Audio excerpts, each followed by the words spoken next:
Ekstraordinaryong mga tao.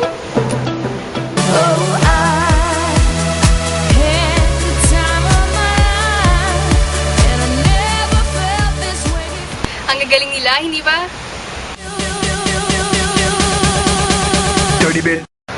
Ngunit ang idol ko, ibahin nyo.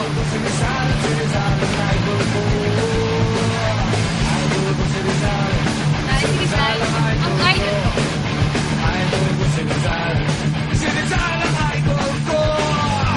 Sa simpleng mga salita, ang idolo ay impluwensya sa buhay ng isang tao.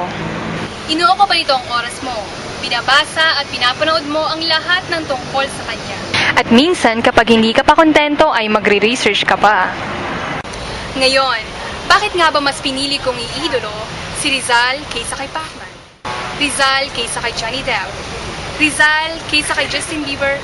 At kung sino-sino pa. Meron akong 4 na kadahilan. Si Rizal ay isang ilang-ilang. Ilang-ilang sa marikit na tanawin ng Pilipinas. Dagundong. Dagundong ng mahinahong pagtutol. Okulista. Okulistang nagmulat sa mga mata ng Pilipino. Lampara. Lamparang hindi umaandap at patuloy na liliwanag. Si Pepe, ang modelo ng kasagutan na malinaw na kailangan ng ating panahon.